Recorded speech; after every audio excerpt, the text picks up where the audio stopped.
More than 26 million South Africans headed to the polls on Wednesday. Voters have been frustrated by a lack of progress and rising unemployment under the ruling African National Congress. 25 years after the end of apartheid and white-only rule, the country is still struggling with inequality. Unemployment rose from 21% a decade ago to around 27% last year. Joblessness among young people is even higher at around 50%. South Africa has the second largest economy on the continent, but GDP growth slowed to an estimated 0.8% last year after recovering from a recession in the first half of 2018.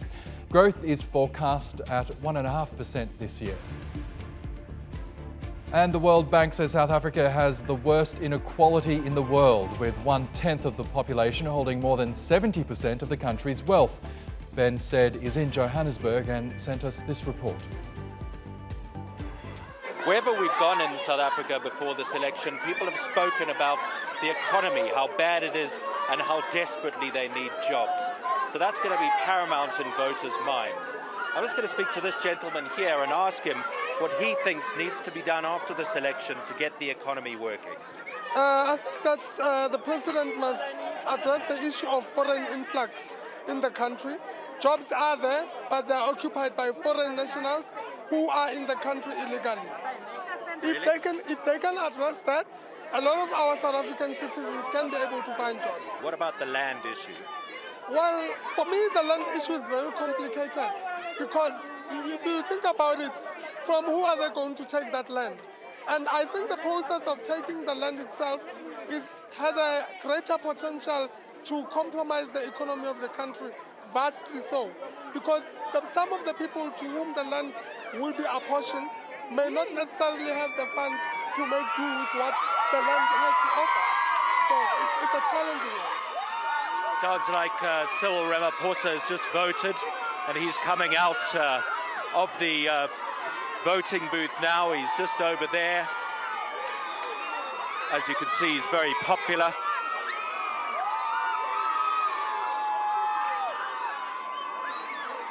So the influx of foreigners is one reason, some voters say, that the economy is not doing that well and jobs are not available for South Africans, but there's many more.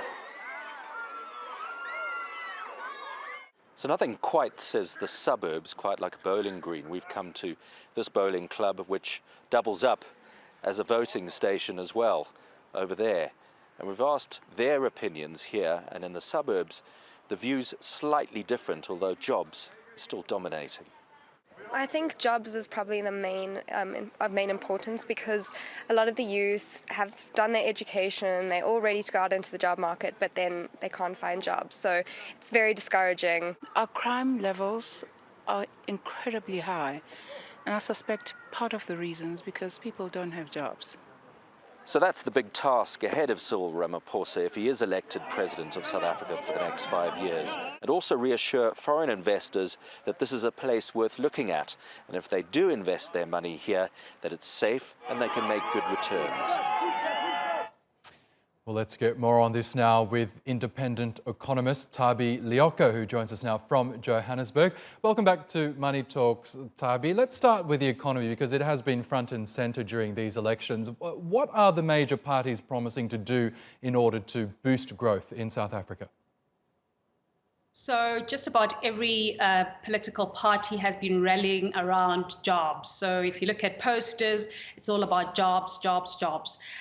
But what is lacking is how are they going to find jobs or create jobs for the many unemployed South Africans?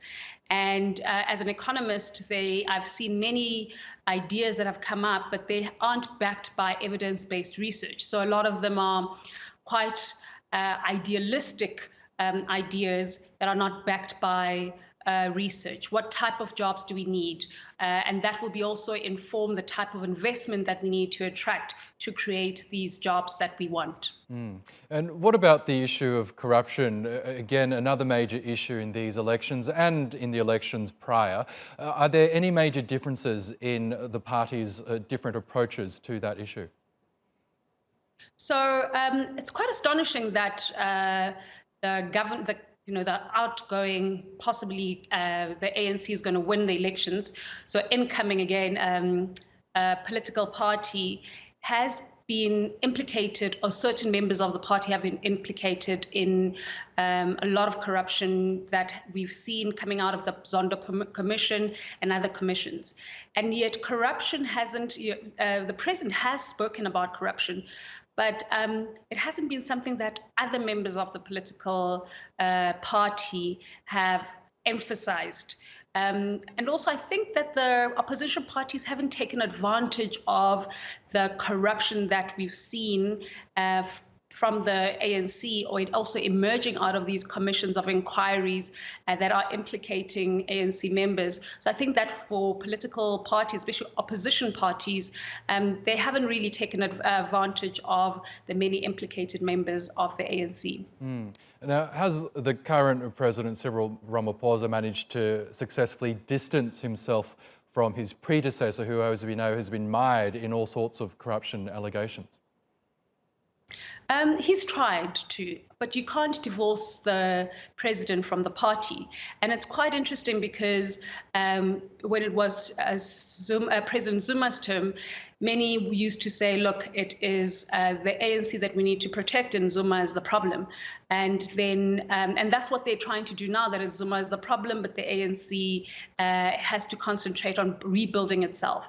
But at the same time, you also have ANC members saying we are a broad church. So everything that happens to any ANC member, the ANC will have to deal with it as a party. So they are quite conflicting issues, the way they're dealing with corruption, the way they're dealing with the way it's being articulated, and also the way the president is speaking about it, because he's speaking about it not as our members have done this. He has actually, I haven't heard him say this, but he's just speaking about it generally as if it's not a problem that is within his political party.